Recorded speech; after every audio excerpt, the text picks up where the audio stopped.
Welcome to the HCR2 Community Podcast. In this podcast, we'll be discussing the history of the game, concerns within the community, insider info, and well-known guests. We hope you find this informative and fun. Now let's get to it.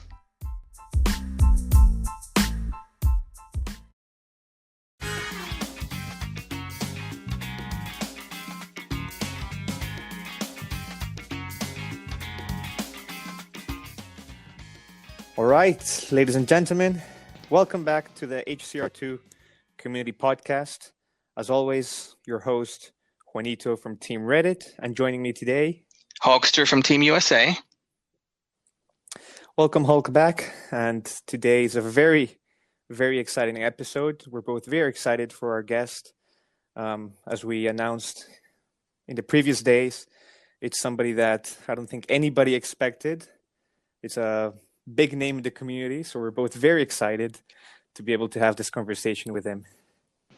So to introduce this person, I'd just like to say it is our favorite community manager, the man, the myth, the legend, and living meme, Rhys.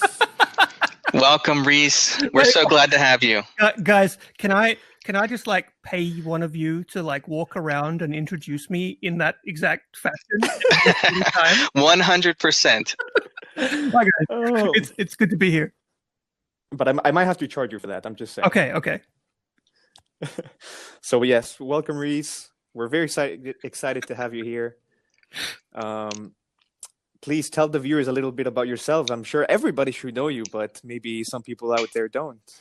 Yeah, sure. I am the community manager, apparently everyone's favorite, for Fingersoft. And yeah, that's me. What do you want to know? Can you tell us a little bit about yourself and how you became the community manager at Fingersoft? Well, yeah, sure. I applied for the job, believe it or not. But yeah, I joined the team in, was it 2018 or 2017? Are you asking us? Yeah, I'm trying to remember. If you don't know your history, then I won't. Yeah, it was, how long have I been? 2018, I think. Yeah, maybe. Okay. Something like that. Anyway, I've been at the company for just over 2 years. So maybe it was 2017. And yeah, it's not really that exciting a story, actually. I just applied for the job, and we had the usual, interviews back and forth, and they liked me, and I liked them, and the rest is history. Fingersoft is it's a very cool company to work for, and it has a real sort of friendly sort of vibe amongst all the staff and everything like that. And, when I met them, it was wow, you people are really cool. And, we're very similar and we get along really well. And, so it was just a surefire hit, Did they tell you in the interview process you're going to get pinged 500 times a day on Discord? They did not. Okay. Actually, the Discord was my idea. So this is any pings I suffer on Discord is my own problem. Fair enough. And in the past, have you done anything similar as a job, or was this something new to you? Yeah, sure. I've worked in the past with a whole bunch of other companies. There's a bit of a joke saying in the game industry, which is my best work is under NDA. I've done some work with Microsoft in the past for Xbox, and I've done some work with Frontier. And I used to, before this, I was working for a company. We were selling, doing marketing and stuff, selling anime merchandise, actually, if you can believe it or not. So I've just done that sort of stuff in the past, marketing and whatever else. And yeah, so I have some experience. Unfortunately, you have to be working in the games industry, like I said, you have to be really tight-lipped about certain things. Right. So for our listeners that don't know anything about this industry, NDA, non-disclosure agreements. So yes. I just wanted to clear that up so people aren't Googling now. What is NDA? It's basically a super-duper pinky promise that you swear not to tell what they say, not to tell their secrets under threat of angry lawyers. Yes. That's the one. So let's get to some easy warm-up questions related to the game. Can you tell us something about what's your favorite car? What's your favorite setup? What's your favorite map in the game? How often do you play the game? One at a time. One at a time, yeah. Softball questions. They're softball questions. So, my favorite vehicle, that's easy. Yeah, that's the bus. I love the bus. Yes, I'm pretty good with the bus. I can get into the top 50 on any track, no problems at all. I did have a couple world records back in the day, but the problem with holding a world record and having that wonderful fingersoft flag next to your name is it's basically come at me, bro, and it would do everything. It's bound to get taken away. Yeah, it never lasted. I think I enjoyed it for I made the record and I was like, yeah, and then like half an hour later, one of the devs noticed and was like, dude, what? Nice. And I was like, right. And then by the end of the day, it was gone. Oh, yeah, of course. A couple of hours there, I was like, yeah, boy. But yeah, so that's something interesting you brought up, the Fingersoft flag. Not many people know, but the Fingersoft staff have their own team. Yeah, we do. I'm not in it, but we do have our own team and our own flag. It used to be the old logo, but we updated it when we updated logos a year or so ago. And okay, and how come you're not in the team? How come you're in the team? Well, first of all, I wanted to be like more among the people, as it were, and I wanted to be out there with you guys. And so my first ever team was actually Team Discord. Wow! Yeah, and they kicked me out. Typical Discord. I'm calling you out, 42. I'll never forgive you. Wow. I'm not surprised. Yeah. Well, it was my own fault. I was inactive.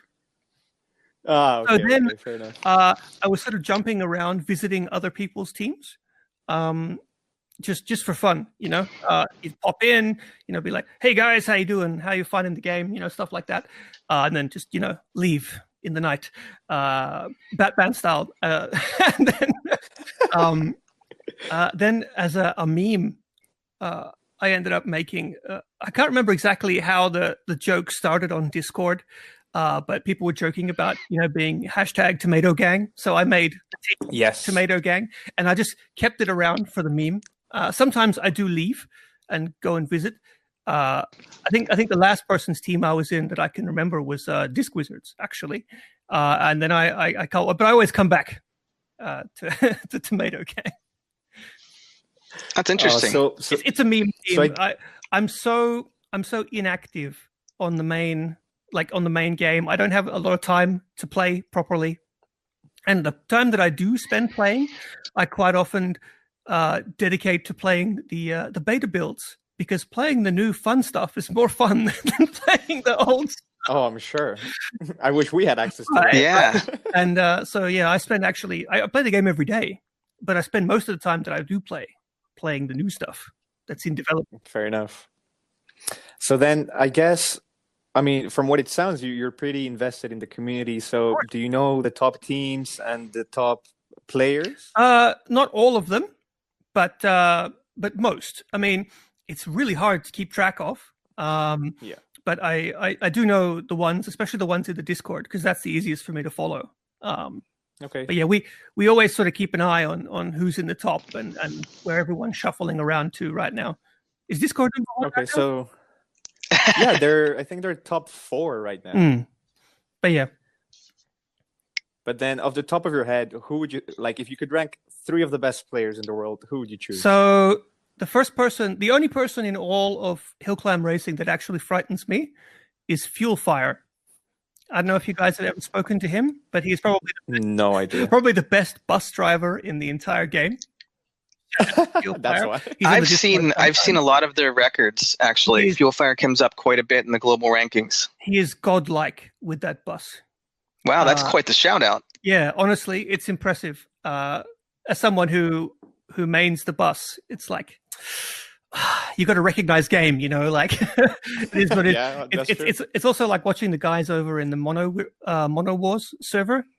Man. Yeah. It's like very impressive stuff. The devs are just like, what? And also, we really like the guys at the Hill Climber squad. Like the stuff that they do with that Hill Climber is like, sorry, completely intended. We definitely designed the game from the beginning, breaking the game basically. Yeah, but in an amazing way. And yeah, who else? I mean, I'm struggling to think now. I mean, obviously, I know my pit crew. You know, there's 42, there's Vereshak, there's Ioanoi. You know, there's all those guys. Tesla used to be really good, but he stopped playing. But he was definitely one of the best guys in the world when he was active. Yeah, for sure. And yeah, I don't actually know who is the best player right now in the world. I guess it depends on what you're talking about too. It's, you know, there's some time attack pros. There's people that are so good on team events, and that's their focus. Exactly. And that, you know, so everyone has their little niche that they're like. I'm not so great at team events, but I'm like way better at time attack. I like time attack. You should join Mono Wars then one day. Oh, I have tried and failed. I love the mono wheel. I love it, and I've gotten so much better after watching those guys. But I'm still. I just don't have that special something, you know, that those guys have. It's incredible, honestly. It really is, honestly. Like, I try to replicate what they do, and I just feel bad about myself. That's exactly how it is. Is there anything cool that is coming out soon, whether it's a new car or a new adventure map or a new cup? No, nothing at all. Okay. Good. Of course. Next month, actually, no, this month. It's December already. Merry Christmas, guys. Yes. Merry Driftmas. Yes, thank you. I was hoping you'd correct me. Great. But yeah, so this month, actually, by the time this episode hits the streets, it'll already be out. But the new update's coming. And it has the usual sort of winter sports sort of overhaul for those who haven't, like for those of you whose first Driftmas this is, the game's like menu will become noticeably more Christmassier, and we tend to have a lot of Christmas themed and like winter sports themed events, smashing presents. We have the special vehicles like the snowboard and the sled and that stuff. They're always a fan favorite. Last year we had this one new event where we had presents in a trailer, and the goal was to go off a ramp and then like do a forward flip and yeet the presents and try and make them land under the tree. And no one understood what they were supposed to do, and it was a complete disaster. So it took me a while to figure that out, because you thought like you have to keep all the presents in the trailer, and then when you flip and you land, it's hard to figure out if the presents need to be close together, if they need to be launched. It took a while. Yeah, we definitely it's one of those ideas that sounded better in our heads than when we implemented it. But hopefully we can have some cool new stuff coming. And yeah, anyway, along with that event also, there's coming, as always, a brand new Christmas skin and a brand new Christmas vehicle paint as well. No new cars or anything for Christmas time, but next year. Okay. Okay, that's a nice little teaser right there. But then, actually, I'll just interrupt you quickly. Sorry. We had a lovely meeting today, one of my favorite kind of meetings at work, which is the Hill Climb Racing to Roadmap Planning. Excuse me. Where we basically lay down the entire next 6 months and what features we hope to have in every monthly update. And there's okay, does that include some things from what the community has suggested? Quite many. I think the next 6 months will make you guys very, very happy. Ooh, that's interesting. That's good news. That's very good news. I think we're going to touch on that maybe when we get to the community questions. Okay. I won't say anything now then. So going on that, Hulk, do you think we should put Rhys on the spot? I'm not on the spot already.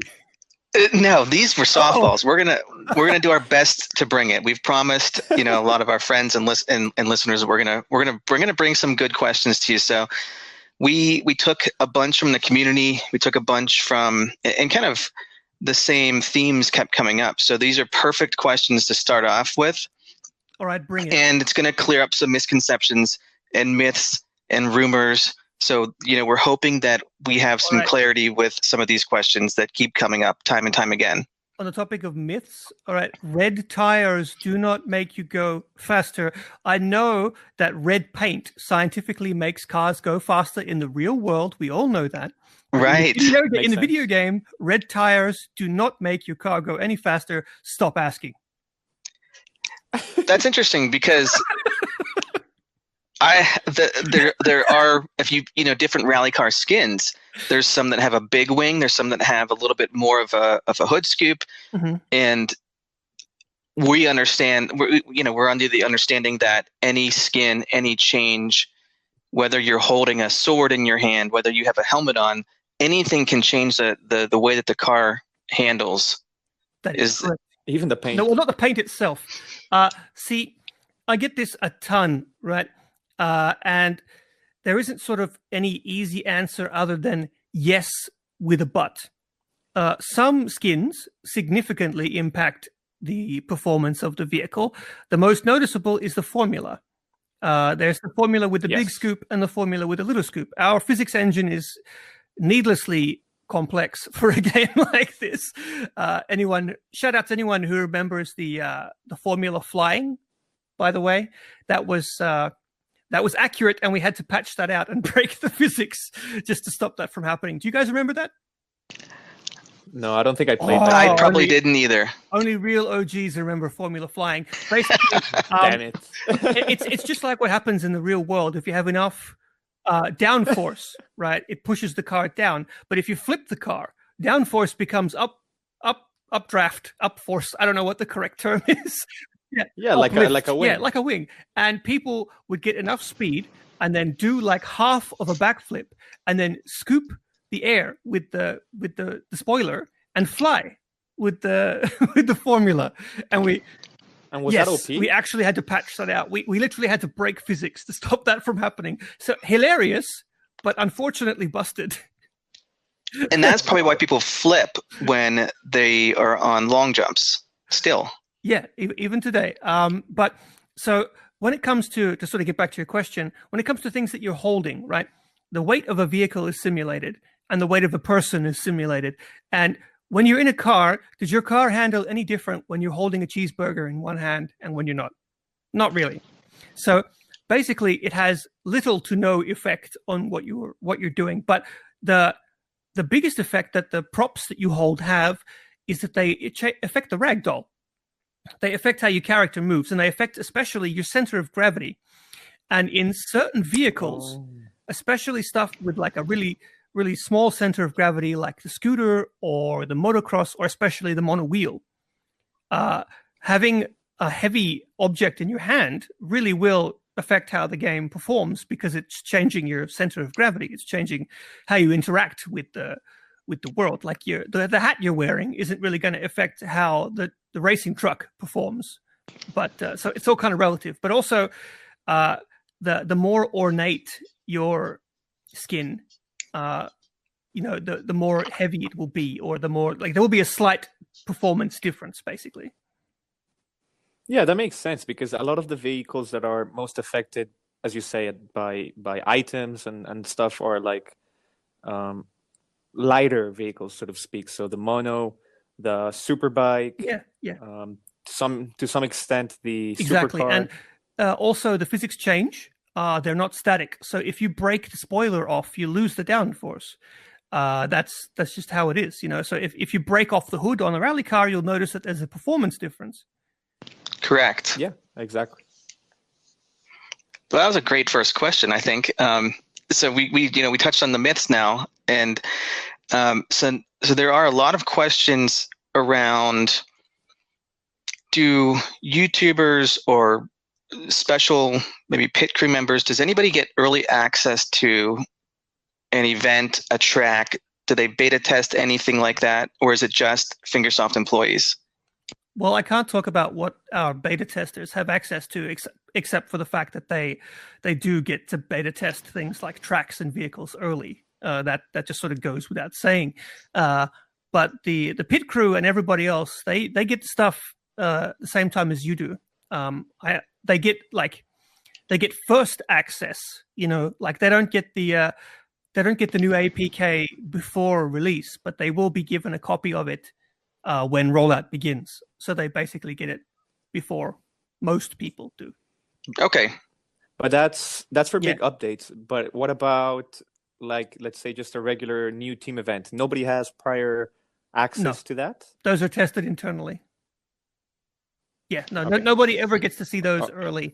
The only way you know what's coming is if I tell you, or if you check the cards on Google Play, or maybe see the China version, because I think the Chinese version, they cycled a week, like 1 or 2 days earlier. Correct. Yeah, that's how everybody gets the right. But we don't actually give the pit crew or anybody else like early access to the team events. That would be cheating.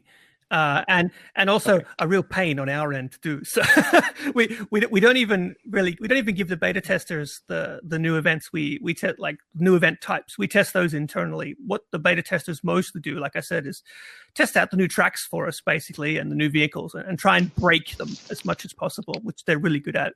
And our beta testing group is not just the pit crew. It's a very wide group of individuals. Interesting. All right, perfect. And then moving the subject onto a different aspect. So this is about ULA breach and bans. If a player was to be reported by a certain number of players, does it automatically flag or ban the player? No. But yes, but no. Like, if a certain amount of reports will make it more obvious for us. Like there's if it's reported a certain amount of times, then it's like, oh, there's something wrong with this account. But no action is taken based on player reports. Any kind of banning is done, like related to reports, is done manually. There are plenty of like automated detection systems that will flag you for cheating, but they're normally related to like bot detection or something like that. Okay, so let me. You can get like 6 million. You guys should see how many reports for cheating I have on each and every one of my replays. like, if you got auto banned, I wouldn't be able to do a single race. So no matter how many people report you, it doesn't mean that you're going to get automatically banned. If you're banned, when it comes to like, if someone reports you and we watch the report and it's like this guy cheated, that person was banned manually. It doesn't happen automatically. So let me ask a little bit more specifically. If a player is, say a top team is playing against another top team, and every single player from one team reports the top scorer from the other team, if they get 50, 100 reports for a single player, even if that player is completely legit, will that player get a notification on their device that this account has been flagged for cheating, or no? Is everything related to the reporting done behind the scenes manually? Exactly as I said before. The answer is no. It's done manually when it comes to flagging reports. Okay, and if a player is banned, then Fingersoft can say with 100% certainty that there was a breach of the EULA. Ooh, see, now you've said with 100% certainty, so I have to put on my my little lawyer pants. Exactly. Lawyer pants. I'm playing my lawyer card here. I can neither confirm nor deny. But look, to be honest with you, we cannot discuss like why someone was banned. Like if you're banned. Let me see how I can put this in a way that doesn't make me sound like I'm trying to avoid the question. When you work for a company, you basically have to say only what you need to say, especially when you're dealing with legal issues. Because if you say too much, then you're admitting fault, if that makes sense. Correct. The only thing a company needs to say is you were banned for violating the end user license agreement, the EULA. And then that's it. And that's all you get.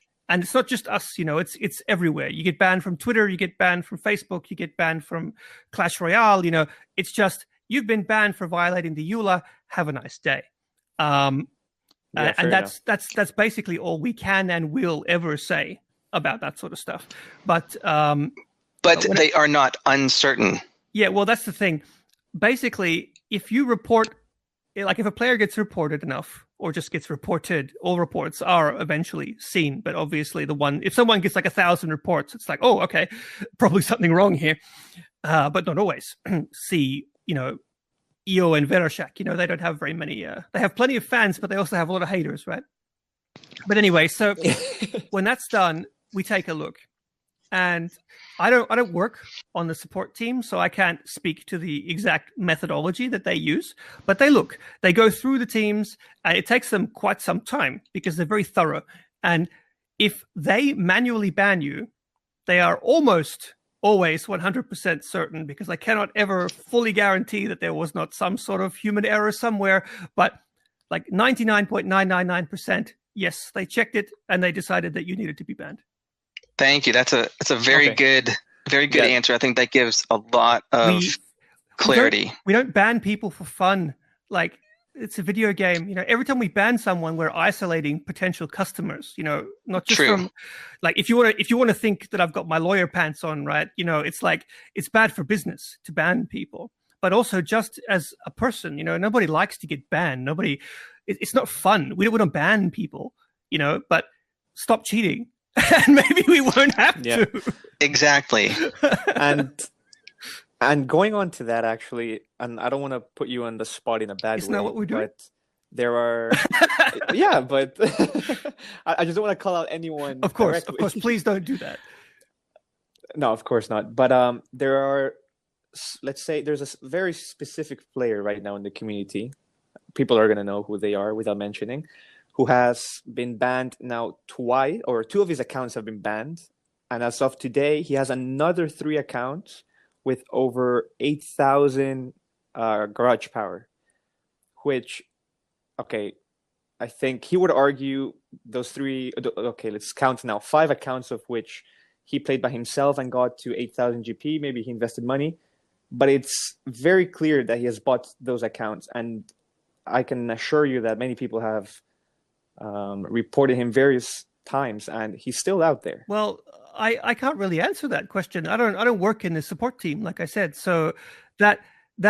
Like what, I don't even know who this person is, and any investigation that took place, I unfortunately wasn't there. Well, in cases like that, all I can actually say is please just report it to support, because they will take a look. The support team are my heroes.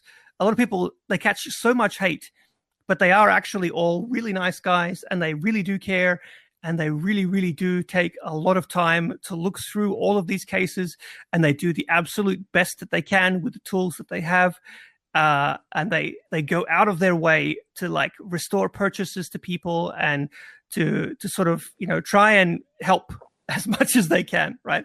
A lot of people just think that they're mean, and most of the people who get banned obviously don't have anything nice to say. But yeah, I don't know what happens in this kind of instance. I genuinely don't know. But I assume fair enough. that if you report those accounts, they will be looked at, and if there is some sort of evidence of wrongdoing, then they will be banned. And our tools aren't foolproof. We improve them every time we do an update. Excuse me. So like every time we update, the tools get better. And unfortunately, when it comes to dealing with hackers, it's like Hydra, right? So we chop off one head and 2 more pop up. So every time we improve the tools, the hackers improve. It's frustrating, to say the least. That's true. Yeah. So basically, every time we get these reports, we investigate them as best we can. And every now and again, we actually come up with a way that will, there's been evidence of this in the past. We figure out a way, like we finally bust like a method of cheating. And then it's like, not only do we bust it, but we can prove it and we can detect it. And so then a ban wave comes. Everybody loves a good old-fashioned ban wave. Yes. And there's always a lot of angry people after that, but they get That's because they were caught using this exploit or this cheat or this whatever. And so it's a work in progress. It's video games are a living thing, and these hackers are really, really good and really talented. And the problem is we can only be so proactive. Like there's no such thing as a hacker-proof anything. So you think you've got it, and then they come along and they make you look stupid. So then you patch that, and they're like, "Oh, nice, but I've got this." And so it's sort of like a game of cat and mouse. But hopefully one day we'll be able to claim victory. But I'm not holding my breath. Now, there's a lot of people out there that have gotten notification that their account has been flagged for cheating. A lot of them are clean players that type a ticket into support, and support clears their account and they're back in 2 days, 3 days time. Yeah. Is there something that they did specifically to trigger the anti-cheat system? Sometimes yes, sometimes no. Like I said, the anti-cheat system is far from perfect. But basically there's normally a few different things that will make that happen. Sometimes it's, a glitch in the system that makes whatever behavior you were doing makes it think that this was a cheater. Or another very, very common one is, a ton of misclicks on the bot pop-ups, for example. Basically, most of the auto ban flagging is done as anti-bot detection, but sometimes it gets it wrong. And when it does, if you send a report, then it's very easy for the support guys to see, and they normally just very quickly, instantly unban you. Very sorry, here you go. Yeah, okay, fair enough. And you mentioned the ban waves, and going about that, it doesn't only affect individual players. Many times, along with this ban waves, many teams get reset. And I just wanted to ask you, is there any, let's say, specific criteria for which you decide whether a team gets reset or not? Because many times, or so far what we have seen, based on the limited information that we have, sometimes it's only for one player that a team gets reset. Sometimes it's for 5. Sometimes is, there's no pattern for us to sort of go by. Well, again, this is one of those questions that I can't fully answer correctly just because I don't work on that team. But I do know that they do have criteria, and I can say at least that, like, when it comes to resetting a team, right, that is a team-wide punishment, and just about every team can have a hacker sneak on. Like, we can't blame you guys.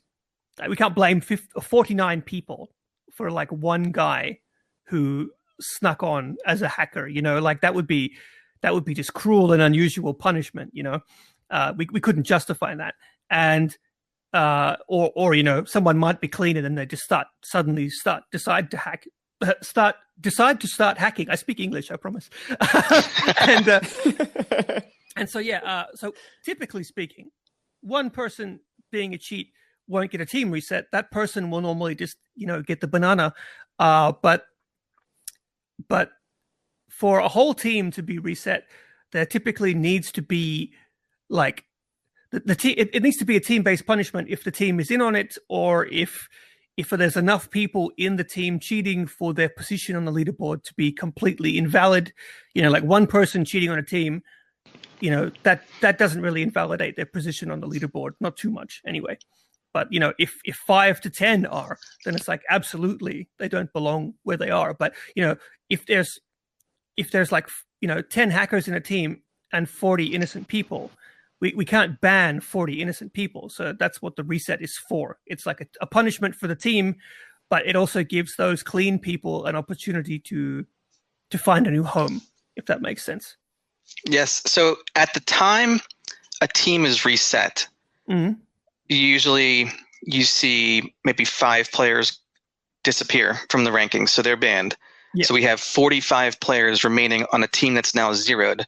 Mm-hmm. At the time of the zeroing, are those 45 players given the support team, would they review those accounts to make sure that there's nothing else going on?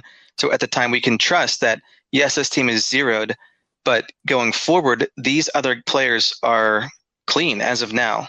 Well, that is something I actually can answer because I do know. The answer is basically at the time of the zeroing, yes, they're clean, because if basically whenever the support team discovers someone discovers someone cheating in a team, typically they'll go through the team, they'll give it a comb. And if this team is flagged, like, for example, they come across a team and it's like, we've banned 2 people or 3 people from this team. They're like, okay, this team needs to be looked at.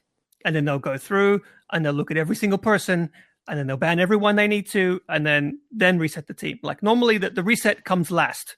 It's not something that they do beforehand, because it'd make their jobs harder, because then they'd have to chase all these rats abandoning the sinking ship. Yeah, right. That's a bad euphemism, because the people aren't actually bad. But you know what I mean? Like, so yeah, basically, as far as support knows at the time, anyone still remaining is clean. They could be wrong, but as far as support knows, they're clean. That's good to know. Okay. That's good to know, because then, as you said, they still have the chance to have a new start. But this is now more related to the rankings at the moment. I think, I don't want to speak for everybody, but I think most people realize that it's, regardless of your position on the leaderboard, unless you're number 1, it's very, very hard to climb the rankings because of the current ELO system and the rewards you get for winning or losing. It's basically impossible, even for the number 2 team to get to the first spot, unless they play the first spot and beat them. Yeah, we know. It's not ideal. Is that planning on changing? That's one of those things that I talked about next year that'll make you guys very, very happy. We know that, like, we never imagined, actually, to be perfectly honest with you, that you guys would be so hardcore about this. And we're glad. We're super happy, right? Like, it's amazing, the support that we've seen for Teams mode. Well, I can tell you guys a story, actually. I'm going to take us on a tangent, but I promise I'll come back. Yeah, please do. Please. When we were developing Teams mode, right, we spent ages thinking about this, because, we could have just made clans or friend groups and that be the end of it. We could have copied what our competitors were doing, but we didn't want to. We wanted to make something that was ours, something fun and unique and special. And the developers we had like quite a few big round table sort of talks and meetings about what team mode should do, what it shouldn't do, what it can have, what it couldn't. And the developers came up with this, what I think is this amazing system that we have now. And I can remember very clearly the first internal test for Teams mode. And we got staff together in a single room, and we also sat there with our phones and we installed the alpha of this. And there has never been so much shouting and swearing and jeering Fingersoft as in there. We were just, we were all really fired up and really competitive. And, like I said, we were swearing at each other and like, oh, you beat me. And, like really, really having a great time. And it was after that meeting, we were like, this is it. This is it. And so we went with that. And you guys obviously agree, because it's way more popular than we thought it would be. And that is, of course, has overwhelmed our ELO ranking system. Like you said, the ELO systems are flawed. Everyone knows this. And so, yes. So we're stuck with the ELO system, basically. But we are planning on changing it. And yes, leagues are coming.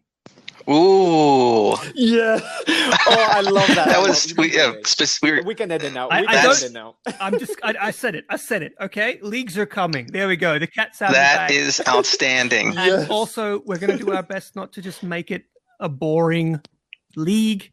We want leagues to, the reason it's taken so long is not just because first of all, why, I think the easiest answer from most of these questions, why isn't hacker proofing better? Why is it so slow? Why is the game buggy? Making video games is hard, man. That's the easy answer. I bet.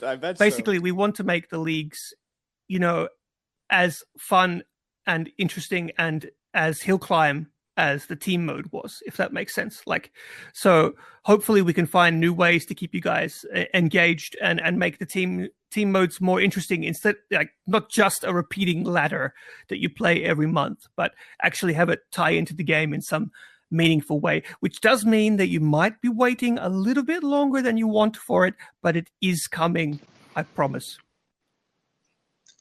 Absolutely. And actually, just going on based on what you said about keeping the community engaged, something a lot of people would like, I don't know if FS is aware or if they're thinking about doing this, but you guys have a suggestions channel on the Fingerstyle Yes, we Discord, do. right? And I'm sure you've seen this, so it's not a surprise, but many people have asked for, I'm going to use just a very simple example, but downgradable parts, for example. And it would be, I mean, I'm sure that would be a great add-on, and I'm sure you know it too. Oh no. Guys. But wait, before you answer. No, wait, just screw it. It's coming. Ooh. Okay. That is huge. I'm ruining the surprises. I'm just ruining it. But see, I was gonna get back to that. Like, do you think is the aim of Fingersoft when they do this making a surprise for the community? Because at the same time, like, we don't know it's gonna be a surprise. It's just one day it's gonna appear and it's gonna be very, very exciting. But would it be nice sometimes maybe to get some feedback like, oh yes, we're working on this, or this is a good idea? Because I feel like sometimes many things just sort of get lost in there. That channel is like the stuff of legend, right? By this point. But here's the thing, right? Here's the tea. I read that every single day. I go through it and I highlight all of the text and I hit Control-C and then I open up Google Sheets and I Control-V. And then it's safe. And then I go through it. And I filter out all of the nonsense, like please unban, please give free vehicle paints, why accept friend request, Rhys. I delete all of that. And then I get the actual suggestions, right? And I take the suggestions and, a lot of the time people are asking for very, part of my job is to sort of figure out what you guys are trying to say in amongst all the noise, because there's always a lot of noise. And basically the primary idea, for example, might be upgradable/downgradable tuning parts. And they might write a 20-paragraph essay, but in there is just they want that. So I go through that and I filter out the main point of their issue. And then I move that point into a different sheet and I keep track of them. And if two people are saying, we want, I don't know, the trophy road takes too long to finish, let's say. Two people say that. Okay, I'm not particularly interested. Yes, I value your opinion and that's great feedback, but there's only two of you. There might be 2,000 who say the trophy road is too short. And then I'm like, okay, I need to tell the developers that a lot of people think that the trophy road is too short. This isn't something that people are saying, that just sort of popped into my head as an example, right? Yeah, so then I basically filter all of the most important issues, the most frequent requests, and I give them to the developers. And then they take that request and put it in the bin. I'm kidding. That's a joke. That's a joke. No, they don't. That's what it feels like. They take that request and they put it into a gigantic. I don't know. Are you guys familiar with how developers are? Have you guys ever seen how developers work? This is going to be a bit of a funny in-joke for anybody who actually works in the development industry who's listening. But developers are strange people. They love Notepad, and they will put all of this into Notepad. Oh, interesting. Like Microsoft Notepad. Yes, I'm calling out developers all across the world. They love programmers. I hope the Fingersoft developers not just hear Fingersoft, this. Everybody. It's a programmer thing, I'm sure. Anyway, jokes aside, right? They take the ideas and then they add them. They discuss the ideas, right? And at the end of the day, this is their game. Video games are art. Video games are an expression. Video games are an art form. And the shape of that art form is ultimately decided by the people who make it, right? So, like, if you guys all say, we want battle royale mode, right? We are well within our rights to say, no, like, battle royale does not belong in hill climb racing. Now, me personally, I think battle royale and hill climb racing is awesome. And after this podcast, I'm going to go and tell the developers the amazing idea I just had. but you get the idea, right? Like, there's a ton of ideas that just don't make any sense. And so the developers will reject them outright. But then there's a ton of ideas that do make sense. Like, we would like not to die when we land really hard in certain vehicles, which we fixed, right? But that people say it, I gathered the information, passed it to the developers, and then they implemented it because they like the idea. The reason I don't respond at all in the game suggestions channel, and I say this a lot, but obviously there's thousands and thousands of people in there, so I can never say it enough. Is that, you know, I don't want to interfere in the direction of, like, I don't want to interfere in people's ideas. Like, if you guys come in there with a cool idea that you think is really cool, right, and you type that up, and I'm like, nah, it's garbage, man, you're gonna feel really bad. Or if I say, yeah, we already said no, you know, like, imagine how awful you would feel as a person, right? Your ideas are valid. That's true, yeah. You know, even if you're the only one who likes them, they're still valid, right? You know, I'm not gonna sit here and invalidate anybody. So I don't say anything because I don't want to steer I might even influence the conversation. You know, I might make a snide comment about, you know, tuning parts. And then suddenly people are thinking in their heads, like, did Rhys just say that tuning parts are coming, or did Rhys say they're not coming? So it'll influence how people think. So I don't say anything in there. I just want your ideas. Like, that channel is me listening. It's not me talking. If you want me talking, ask me something in Hill Climb Racing 2 channel or on social media or whatever. There I am more likely to give an answer. But in that one channel on our Discord, that is me listening. And, you know, the more people talk and argue in there, the harder it is for me to dig out the ideas. So please don't. And yeah, that's basically how that works. And I understand it can feel like you're being a little bit ignored sometimes. And I am very sorry for that because I don't want to ignore anyone. But there is only one of me. And there is 1.6 billion of you. That's how many downloads we have of Hill Climb Racing. Just over, or just under. Just over or just under. I can't remember how it is now. But yeah, near enough to 1.6 billion. That is a lot of voices. And there's, I think, 50,000 on the Discord itself. So please forgive me. I'm not ignoring you. I do value your ideas, and I do read that channel every day. And if I'm quiet for a long period, it's because I'm going through that channel. I can't talk in the other channels while I'm reading your feedback, you know? If that makes sense. Right. So that's why. And I am sorry if you guys feel ignored. That is not my intention. It's just that there's only one of me. But I do listen, honestly. That's great.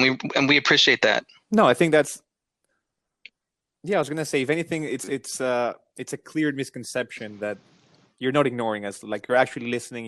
You can't also respond to 50,000 people individually. So no, it's comforting. It's good that you guys can understand. You know, like, it's not easy talking to someone who you look up to or you admire, or like you really want senpai to notice you. You know, to make a weeb joke, and it's hard. You know, and I would love to talk to each and every one of you. Honest to God, I would. That's why I'm here on the podcast. You know, but it's not possible. It's just not. It's not the logistics, man.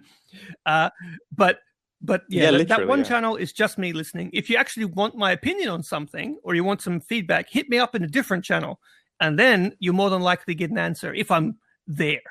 You know, I'm not always there, but if you catch me, I will respond. That's great to know. Okay, that's nice. And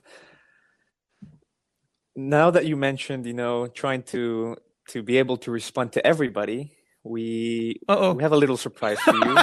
We asked. This is easier. This is the podcast of surprises. Yeah, that Yeah, Okay, basically. good. But the hard part is gone. Don't worry. Now you can relax. I can loosen my tie.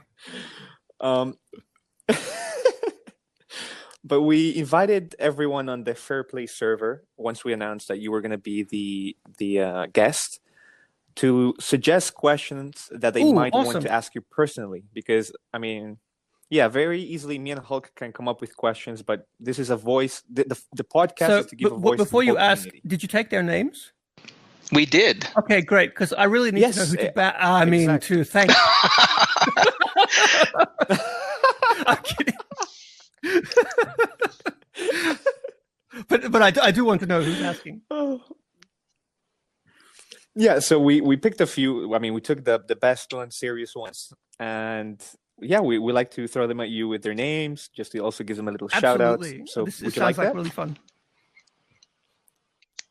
All right, perfect. So I'm gonna get started here with Hype from Team Discord, number 5900. He asks, how much RNG is there in HCR2? AKA, how much randomness is there? Same inputs don't guarantee the same result. Is this to prevent pre-recording inputs? If he means RNG, like in the actual physics engine, like in the gameplay, there is a ton. Basically, this physics engine is very accurate, and it accurately emulates the chaos of physics. Like there is always a certain chaos element in any kind of physics-based game, and it's nigh on impossible to replicate one-to-one. If you look at a game like Trackmania Turbo, that's really popular with speedrunners. Have you guys ever heard of that or played that? I have not. The Trackmania series? Yeah. It's pretty popular in Europe. And it's a racing game, and basically it doesn't have physics, or it does, but they're like coded. Like it's not a physics simulation, if that makes sense. So if the game has like a level editor, and you can make these insane, elaborate tracks where you just press W. That's what they're called. You just hold up, and the car will navigate this course completely one-to-one the whole way through. Like, because the physics are absolutely the same in every instance, just because they're like programmed. It's not a simulation. But Hill Climb Racing 2 is the other way. It is a simulation. So there will always be some element of chaos. Like a really good example is the water geysers in the Racer Glacier. You know, the angle from which the water enters like up underneath your car and gets stuck in between like the mud flap and your wheel. That has so many possible ways to change how much water and at what angle, you know, what speed you approach, how fast your wheels are spinning, if the wheels are against the ground, how compressed your suspension is, you know, like all these things add up. And so, yeah, basically it's not to do with anti-cheat. It's just because it's impossible almost. It's incredible how complex the physics engine is. It's unnecessarily complex. Honestly, we talk about it a lot. Like, why did we make this physics engine so complex for this cartoon 2D racing game? But it does let us do a lot of fun stuff. Like I don't know, the Angry Bill event, you know, where we decided that you just crash through all the stuff because it's got we had the physics were there. And then we were like, why don't we start adding liquids? So we start like giving liquids like viscosity and physics to the liquids. And we actually have, this is also another podcast exclusive, but we have some pretty cool technology coming up that will affect the way the track is. That's all I'm going to say. Okay. So a snowy track, or I think I know what you mean. Oh no! You're not going to get anything else out of me. No. I think we got it. Okay. So this next question is from Manny, number 6776. They want to know if we're going to have the ability to turn off the opponent's ghosts in team events, because sometimes it gets really cluttered and hard to tell what your car is doing or what you're doing because there's so much going on in the background with the opponent's ghosts. Probably not, but maybe. We like having the opponent's ghosts there because, quite honestly, we think part of the game is flexing on your opponents. And also not just flexing as in like, you know, showing off your cool paints and your amazing run, right? But and you know the fun stuff where you like throw in a cheeky flip, you know, just to sort of like be like, yeah. But but like we think that's part of the game, and also, but especially this, you need to be able to learn from your opponents. We don't want everybody to run off and watch the newest Thershark video. Well, we do, but we don't want that to be the only way to learn. Like if you get crushed, you need to know why. And I think it's really important to be able to see what your opponents are doing, because if they crush you, you have this chance to actually copy them. I mean, we spoke that it's basically impossible to emulate them one-to-one, but you can get close enough. You know what I mean? So we think that's part of the experience. I mean, if enough people ask, we might offer the option to turn it off, but I don't think so. But what if it's the opposite? What if you're on the other end? You're stomping the other team. So actually, the opponent goes. Well, not everyone is Team Reddit here. Yeah, that honestly, that sounds like a you problem. Like if you're that good, like if you're that. That good, is my problem. Just take the W and leave. But I mean, like I said, I can't say it's a hard no, because no, it's not very commonly requested. But I can ask the developers about it. They'll probably say no, but they might say yes. You never know. So it's a probably no, but maybe. Fair enough. Okay, that's fine. That's fine by me. The next question is actually from a familiar face that you might know. His Discord is Stoneyface number 6843. Come on, man! Why didn't you just ask me? Cthulhu.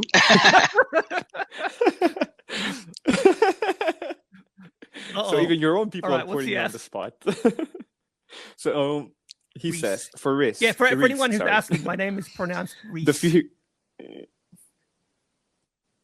Oh, actually, before we get to the question, do you want to explain why your name is that? My name is that because my name is spelt the way it is because my parents thought it would be really funny to name, like, to use the spelling from, like, you know, the 1400s in Welsh instead of the more common spelling, which is like Reece or Reese.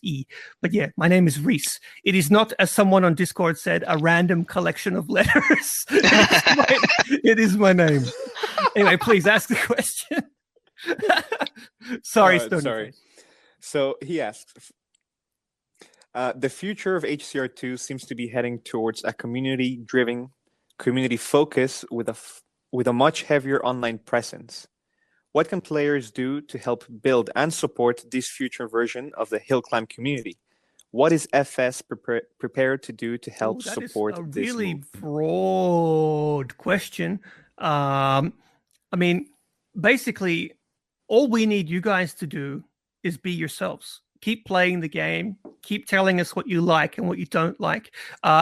Another feature that we're exploring is we want to get more direct feedback from you guys. So we're thinking about adding something in the future that will, like for example, allow you to rate a team event or a public event after you play it. So it's like, what did you think of this event? Give it some stars, you know, that sort of stuff. But we just need you guys to be you. If you really want to help, like if you want to go one step further, create a podcast, tweet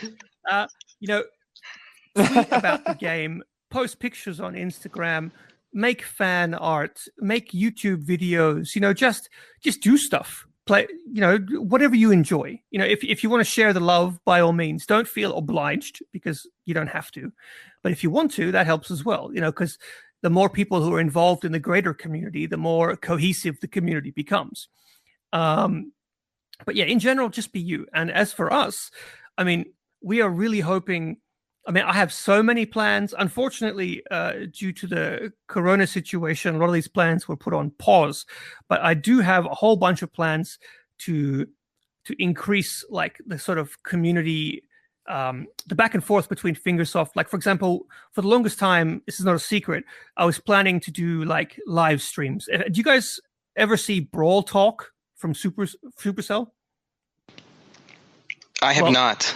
Okay, well, for those who don't know, and for you guys here as well, Supercell make Brawl Stars and a whole bunch of other games. Clash of Clans, maybe you've heard of it. Yes. It would be weird if you hadn't, right? And so And anyway, Brawl Stars is, I think, like amazing. I just love it. And not just because my friends run the show, but because it's amazing. And it's basically just an update where they're like, we're going to do a Brawl Talk. And it's just a community update from the community managers where they talk about what's coming, what patches they've checked, like what they're going to change, like balance changes in the patches, you know, what new features are coming, what happened last month. They might highlight something cool in the community, that sort of thing. I really want to do that. And we even started building a set, and then everything, you know, fell apart. So unfortunately, that's on pause until the world can hopefully return to normal very, very soon.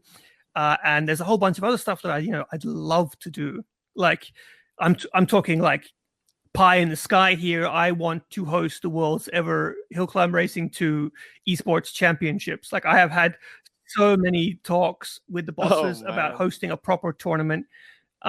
We had like a practice run when teams first came out. We invited a few influencers to Fingersoft. We invited Nordberg, Illinois, and Tesla, and it was fun.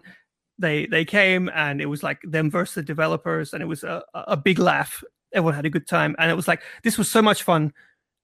We need to make this bigger. And you know, you guys are so invested in teams, and there's so many amazing players, and we were really, really impressed with the community events, like I mentioned before, Mono Wars and the Hill Climber Squad, and the Fingersoft Grand Prix, and like so many of these other like community events that go on. It's like there is a demand for this.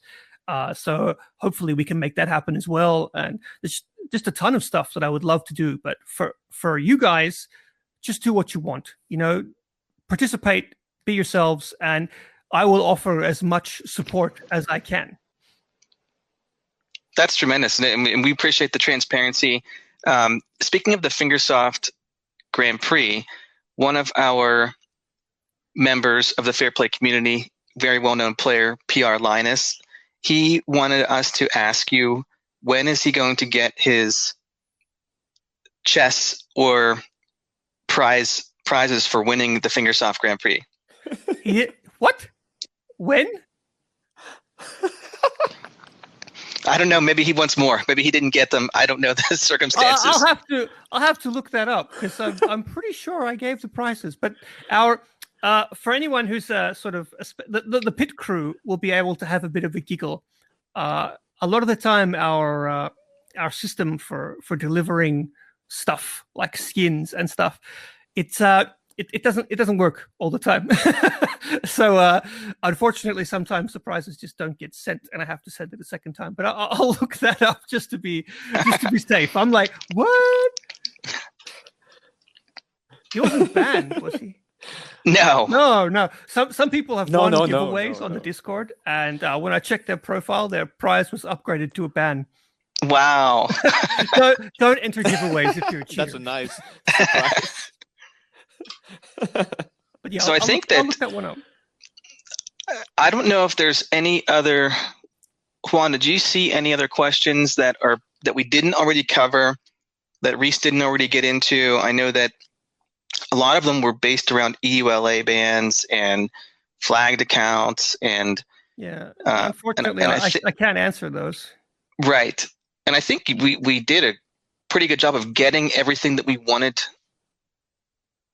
from you to be answered. I think you were really transparent and clear, and brought a lot of clarity to some of these questions that we've had, and we certainly appreciate it.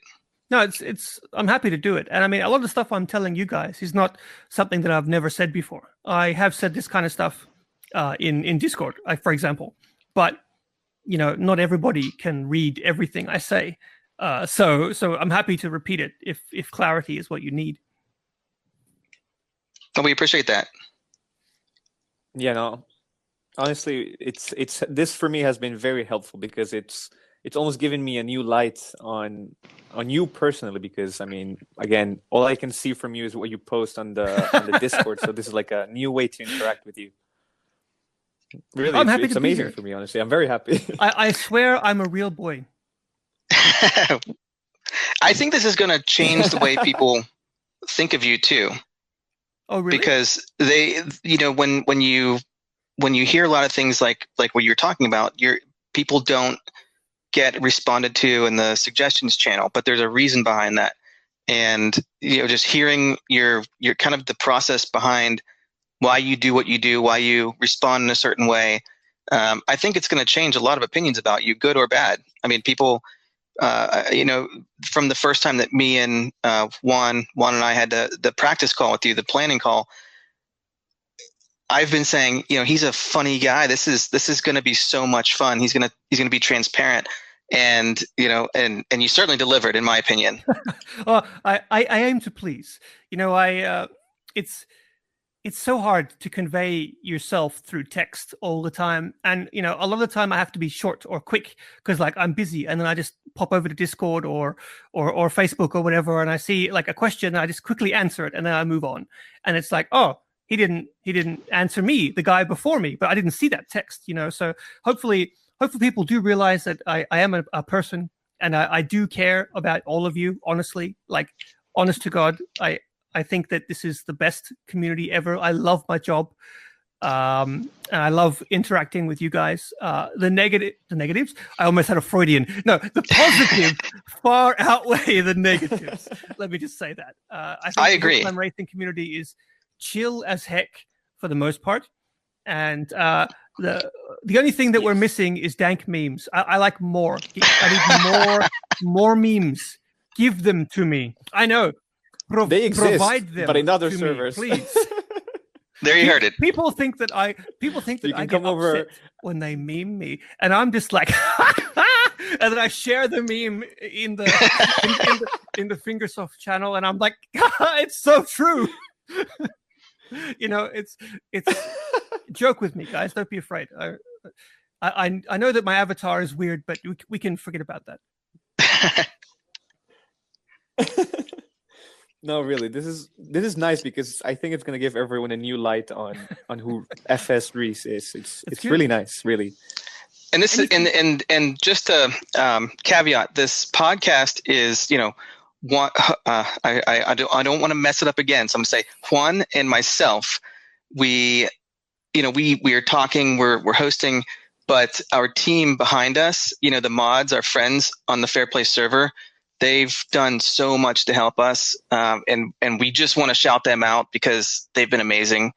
AYM, Amra, Dem, 101 from Germany, Home Mouse, Meko, Tay, The Machine, TM Wow, Hype, Joker, Cobra, Davey, and our new mods, Hayes Nation, Tiggs, and Vicky. They've been outstanding for us behind the scenes. Honestly, I understand you perfectly because without my mods, I'm nothing. I could not do this without my Discord mods either. At least run the Discord. They thought I was mad when I said I wanted to set up the Discord, but no, the Discord is great. And yeah, my moderation team. Thanks, guys. I love you in exactly the same way. Couldn't do it without you. No, I do not. You want to name them all? That's a lot of names. Putting him on the spot. I know them all. Of course I do. Actually, AYM is one of the newer mods. Welcome to the team. He's the one. Welcome to the team. For full transparency, he is the one who let me know that these guys were interested in speaking with me. Yes, and we appreciate him a lot. Yes, that's correct. Mm-hmm. He's also the one that created the Fair Play. He didn't even tell me that doesn't know. Well, maybe he did. Yeah. Uh-oh.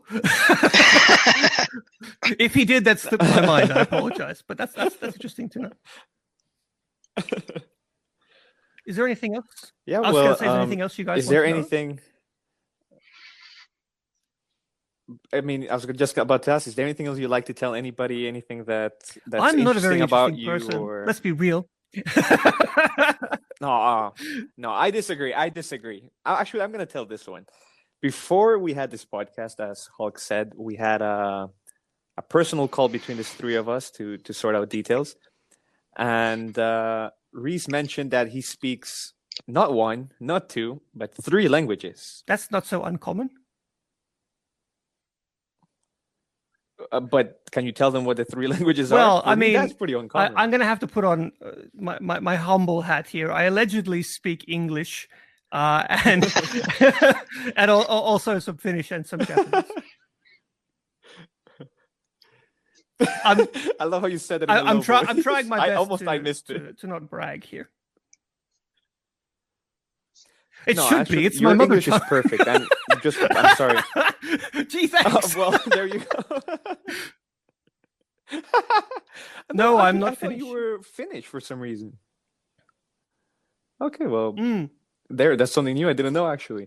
But and this is for anybody else that wants to come on the podcast for the future, because actually many of the people we approached, while they were interested to come on the podcast, they eventually said no because they were concerned about their level of English. So I don't want anybody to feel concerned or shy or scared because of their level of English. I mean, everybody here in the community talks and speaks in English, and whatever your level is, like, we're not going to make fun of you at any point, of course. And we'll try to help you as much as we can if you come here. So please take the initiative, come and join us here. Look, it's a laugh. Or just like assert dominance and come in and just start speaking a completely different language. So, Juan, I know that we're kind of wrapping up here, and we always introduce the next guest on our Fair Play server. So if anybody has not visited our Fair Play server yet, please come over, say hello to us, give us feedback, good or bad. Let us know what you want going forward, suggestions. Juan, can you give us any teasers about who our next guest may be? Okay, good question. Nice. Like before, I can't say too much, so I'm gonna give the last hint was too easy. I think everybody got it because there aren't many. I did laugh when I heard that. I was like, "Oh, I wonder who that is." See, exactly. So I'm gonna make this one a little harder, make people investigate a little more.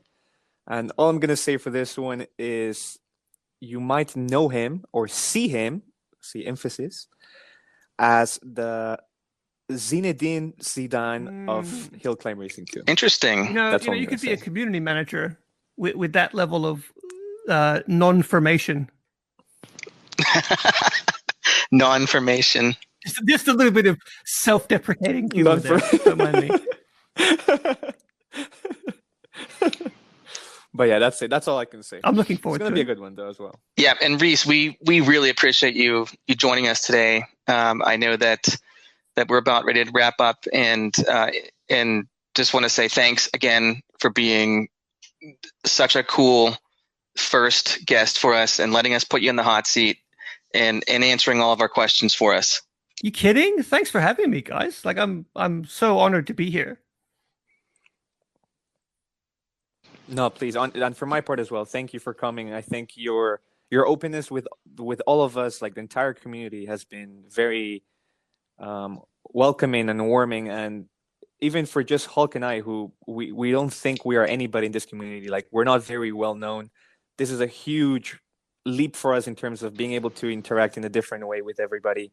And it's a true honor, and I'm very happy that I got the chance to speak to you personally. And you know what? And see you like a friend. I'm just gonna call you out right there. Don't, and this goes for anybody listening. Don't think like that.